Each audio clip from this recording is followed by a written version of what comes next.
Amen. O sige, basahin ni Pastora Sheila to. Si Jesucristo ang tunay na hari. Remnants, bakit po kaya dumating dito si Jesus bilang isang hari? Okay, basahin natin yung Word of God. Sabay-sabay natin basahin ha. 1, 2, 3, go. Unang Juan chapter 3 verse 8. Ang nagpapatuloy sa pagkakasala ay kampo ng dyablo, sapagkat sa simula pa'y nagkakasala na ang dyablo. Kaya't naparito ang anak ng Diyos upang wasakin ang mga gawa ng dyablo. Amen. Amen. Remnants, may tanong si Pastora Sheila, bakit kailangang dumating ni Jesus Christ dito sa lupa bilang isang tunay na hari? Bakit po? Tignan natin. Nakikita niyo yung nasa larawan?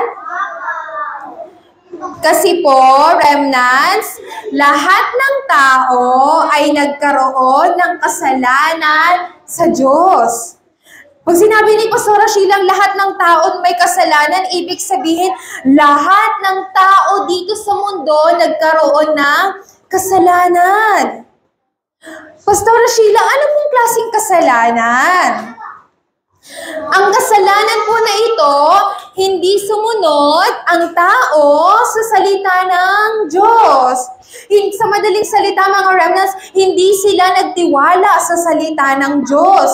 Kaya bilang resulta, ang tao ay napahiwalay sa Diyos at nagkaroon ng kasalanan. Sinong may gawa? Dahil sa pandaraya ni Satan. Nung si Adan at Eva, nung sinabi ng Diyos sa kanila, Adan, hindi mo pwedeng kainin ang bunga ng punong kahoy na naglalaman ng mabuti at masama. Kasi kapag kinain mo yon, ikaw ay siguradong mamamatay. Sino may sabi nun? Si God. Sabi ni God kay Adan. Pero, remnants, tingin kayo kay Pastora. Sabi ni Adan, opo. Naiintindihan ko po, Panginoon. Hindi po ako susuway sa inyo. Pero isang araw, lumapit itong si Satanas. Siya ay nagkunwaring isang ahas. Okay? Naging ahas siya para lumapit kay Eva. Sinabi niya kay Eva, remnants, uy, totoo ba? Na kapag kinain niyo to, mamamatay daw kayo? Sabi naman ni Eva, mamamatay daw kami. So, ibig sabihin nun, walang kasiguraduhan si Eva. Pero anong sinabi ng Diyos? Ang sabi ng Diyos, ikaw ay siguradong mamamatay. So, nung walang kasiguraduhan si Eva, anong nangyari? Sabi ni Satan, hindi naman kayo mamamatay. Magiging katulad nyo ang Diyos. So, simula noon, remnants, nagkaroon ng kasalanan ang tao sa Diyos. At sino nang kumontrol sa kanila? Si Satanas. Kaya, ano po naging resulta nito? Nakikita nyo ba yan? Simula noon, sino na ang kumokontrol sa buhay ng tao? Si Satan. Kasi napahiwalay na ang tao sa Diyos dahil sa kanilang kasalanan. Nung una, kasama ng tao ang Diyos. Ibig sabihin po nun, kapag kasama ng tao ang Diyos, ang tao ay may kaligayahan. Pero nung ang tao ay napahiwalay sa Diyos, may tanong si Pastora, tunay na maligaya pa ba ang tao o hindi na? Hindi na. Kasi, sino na ang kumokontrol sa kanila? Si Satan. Sila ay remnants, ang mga tao ay nakakulong sa sumpa at kasalanan. Tignan natin kung ano yung ginagawa ni Satanas para dayain ang mga tao. Next po. Remnants, sabi sa Biblia, tingin sa akin. Sabi sa Biblia, remnants, sino daw si Satan? Si Satanas ay ama ng kasinungalingan. Pastora Sheila, ano po yung ama ng kasinungalingan? Pag sinabing ama ng kasinungalingan, remnants, si Satanas hindi siya marunong magsabi ng katotohanan. Hindi marunong magsabi ng totoo si Satan. Laging kasinungalingan yung sinasabi niya. Naunawaan po ba? Kasi sinungaling si Satan. Hindi siya marunong magsabi ng totoo. Tapos tignan nyo, saan ni Satanas dinadala, ginagabayan ang tao? Saan po? Saan? Sa kasalanan. Saan pa? Sa pagkawasak sa buhay. Saan pa?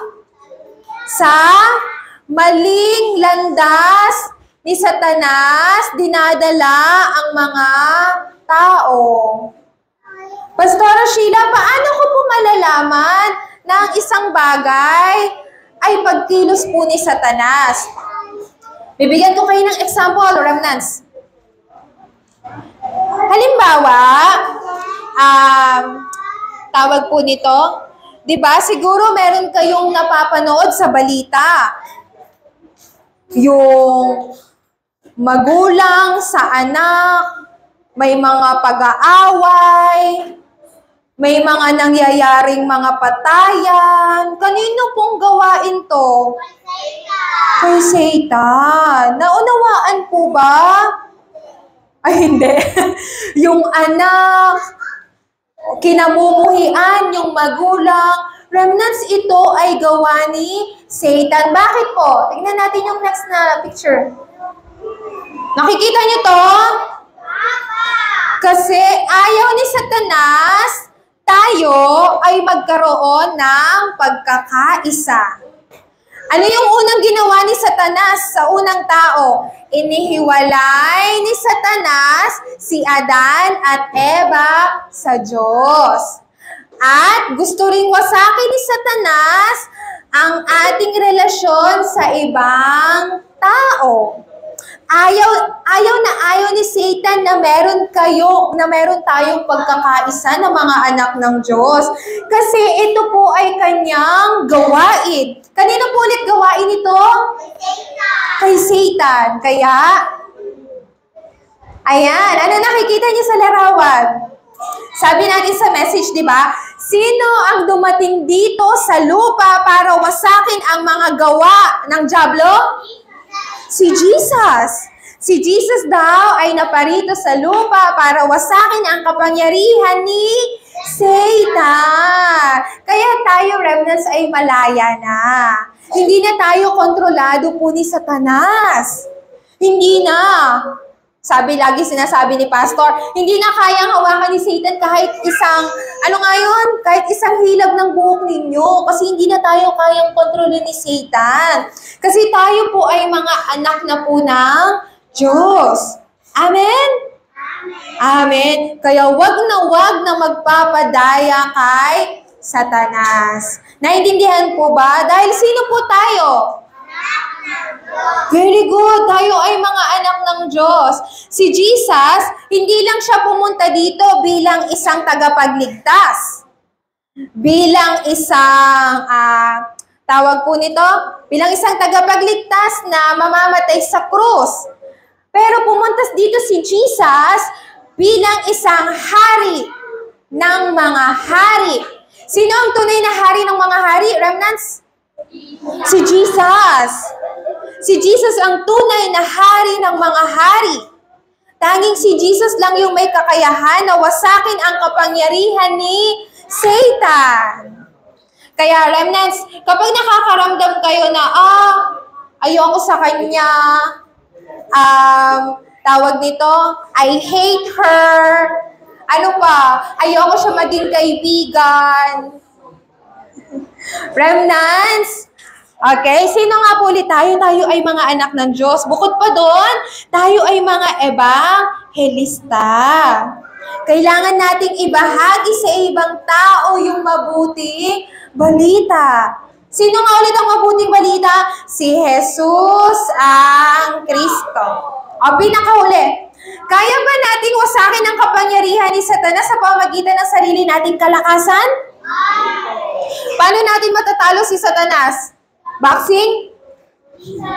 Kickboxing? Paano? Jesus' name, very good. Mawawasak natin ang kapangyarihan ni Satanas by the name of Jesus. Pastor Sheila, ano pong ibig niyong sabihin? Ang ibig ko pong sabihin, laging gagamitin ang pangalan ni Jesus. Kasi ang pangalan, alam niyo ba, yung pangalan ni Jesus, yung kinakatakutan na pangalan ni Satan. Takot na takot si Satan kapag pinapahayag ninyo yung pangalan ni Jesus. Takot na takot si Satan. Pero kapag pag-usapan ninyo yung mga pangalan ng mga celebrities na mga gusto ninyo, katulad ni yung mga kilala ninyo celebrities, hindi natatakot doon si Satan, remnants. Pero kapag pinapahayag ninyo na si Jesus ang Kristo, takot na takot si Satan. Bakit? Kasi sa pangalan ni Jesus, ang pangalan ni Jesus ay katotohanan. At itong katotohanan ay nasa bawat isa sa inyo. Amen po ba? Amen. Kaya huwag niyong kakalimutan ha. Huwag na huwag magpapadaya kay Satanas. Remnants, pwedeng sabihin ni Satanas sa inyo, uy, huwag ka nang mag-worship, maglaro na lang tayo. Halimbawa, Sunday na. 8:45 na. Malapit nang mag-worship kasi 9 a.m. ang worship every Sunday. Pero sabi sa'yo ni Satan, uy, Axel, huwag ka nang mag-worship, maglaro na lang tayo. Maglaro tayo kasama si Angelo. Remnants, bakit kaya ganun yung sinasabi ni Satan? Kasi ayaw ni Satanas na tayo ay magtagumpay sa worship. Kasi alam niya na kapag magtagumpay tayo sa worship, magtatagumpay tayo sa ating buhay. Kaya po, dapat pa ba tayong magpatuloy sa ating kasalanan? Hindi na. Mga remnants, kapag tayo po ay nagkakaroon ng kasalanan,